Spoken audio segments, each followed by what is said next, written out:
And that's that exchange-based liquidity is going down while price is going up. This is the first cycle that this has occurred in. Now, there's a lot of argument as to how much Bitcoin is on exchanges, and frankly, I don't want to get into that argument, but I will say the trend is very clear that it's going down.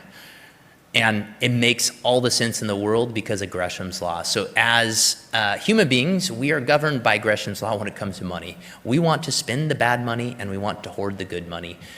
Classic example of this is going back to Roman times and the denarii, when the merchants on the street started to hoard the denarii, the silver denarii that was not debased by the Roman government. As it was debased, all the good money suddenly disappeared and the bad money was what was left in circulation. It's my belief that you see that occurring right now with Bitcoin.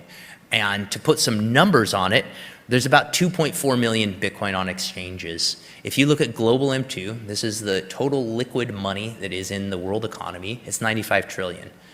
That represents 360,000 times the current value at today's price for Bitcoin that's on exchanges. It seems absolutely obvious to me that all of that fiat at some point is going to try to get Bitcoin, and there's enough fiat wealth floating around out there by people that don't need to spend their Bitcoin that it's going to be locked up in the cupboards. And when that happens, we're going to move from the buy phase to the earn phase. And what I mean by that is you're going to have two choices in the earn phase. You're either going to have to sell goods and services, or you're going to have to earn your Bitcoin by mining it. So I think the market is going to compel us to be miners. And so the sooner that you get started mining, the sooner that you're going to understand mining and have a leg up in that game. So this picture in the lower left, lower right, excuse me, is the Cathedral of Milan. Does anybody have an idea of how long it took to build this? 20 years? 589. 589. I put this here because human beings are capable of having a very long time horizon. However, can you imagine, or do you know of any project ongoing right now in the US that is expected to be completed 589 years from now? High-speed rail. Correct. Thank you, Tone. It's an absurd question because our time horizons as a culture are extremely shrunk at this point.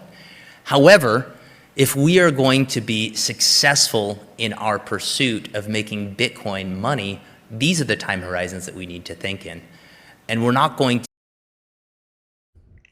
I will keep it playing, unpause it in a second. But as you guys can see from listening to this and listening to Kent, so for context, Kent is my co-founder at Saz Mining, and he's also currently the CEO of the company.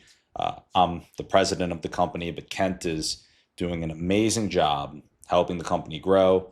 The year-over-year growth is incredible at Saz Mining, and I think he's talking about a really important topic here. And just like how Saz Mining is making Bitcoin mining accessible to the masses and minting more Bitcoiners, getting more people who, let's say you own Bitcoin, to actually get into mining Bitcoin. I think that it's just, he lays out a lot of these concepts that even took us a while to come up with and figure out after building and being deep in the weeds with things. And he ties so many of these ideas so beautifully together in this presentation. So I hope you guys are liking it. I'm gonna let it continue to play. We've got about, it's 4 minutes, 45 seconds. So we've almost finished this. And I think that that's going to align well with the stuff that I'm finishing up right now. So dive into these last 5 minutes and then we'll get back to it. And also, as we're running through this, if you guys got any questions or things that you want to touch on while we're going through this presentation with Kent, feel free to drop them in and we can chat about it. And I am doing some typing too, so I'm muting my mic here, but yeah, I will be here for any questions that come up. To be able to think in those time horizons unless we truly take accountability and ownership of the network and come to, in my opinion, dominate it for our source of Bitcoin acquisition. So we have an obligation to take back the network. Now, There's a lot of different choices for how you get into mining. There's bid-axes, there's hash heaters for your home, there are various hosting companies out there, and then there's SaaS mining. And this is not a pitch for SaaS mining. I don't care how you get involved with mining, I just want you to get involved with mining. If you choose SaaS mining, though, just to talk a little bit about who we are, we're the first mining as a service company. That means we've built software specifically to compete with Coinbase for your business to acquire Bitcoin as easy as possible. I saw this as the fundamental issue, keeping people away from acquiring their Bitcoin through mining, and so we focus on UX almost exclusively and spent a long time building it. We're quite proud of what we've built, and we have a promise to our customers. The first is to focus on that world-class customer experience, and it's improving day by day with our engineering team. The second is to have total transparency with our clients and aligned incentives. So you've got three levers in this type of a business model on which you can make money. You can mark up your hardware, you can mark up your electricity, or you can figure out a way to take a share of the Bitcoin to pay for your goods and services when you provide this type of a business. We focus on the last. So we are cost pass-through. We don't try to make money selling you hardware. We don't try to make money selling you electricity. We take a percentage of the Bitcoin, just 15% to be specific. And why we do that is to align incentives with our clients. That means if I can't make your property work appropriately, I'm also not earning any revenue.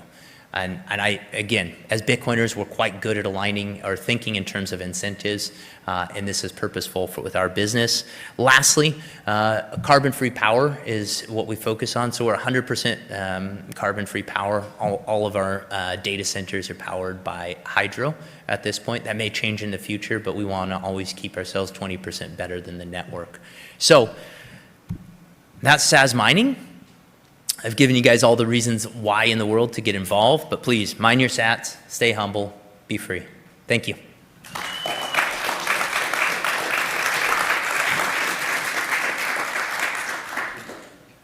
Do I have time for questions? Yeah.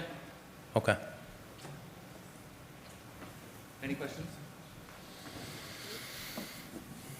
I got two questions, kind of. The first one is, do you think there's something psychological about people wanting to trade their fiat money for Bitcoin? And second is, like, larger companies, when all the Bitcoin is mined, how will they thrive? Will they have to pivot or not? So I'll take the second question first. All the Bitcoin will not be mined until 2140, and even then, at 2140, the security of the blockchain will come from transactions. So it's expected that transaction fees will still be a source of revenue for the mining industry. So I don't see mining ever going away. Your first question, is there something psychological about selling fiat for Bitcoin? Yes, I think that's Gresham's law. You want to get rid of the bad money and hoard the good. I think that's a natural human instinct, but it doesn't happen until you're educated on what Bitcoin is and realize it's a better form of savings. You, sir. If you could explain it to me like on the fly, regarding the 51% attack, if you combine the hash rate of the two mining pools, what is the theoretical advantage there? If people lose faith in the network and they change something into their favor, I just don't see it. Well, yeah, exactly. You hope that there is an economic disincentive, like, you know, Foundry and Amp Pool colluded, it would ultimately degrade their own businesses, so that it would be killing the golden goose, so to speak. So yes, there's an economic disincentive there, but the fact that it's possible then makes it a risk vector for the entire network, a security risk. And so who would possibly take advantage of that? Well, I can think of a couple state actors that might not like their money printer being decentralized, that might try to take advantage of that effect, even though there's not an economic opportunity for either Amp Pool or Foundry to get together and do that.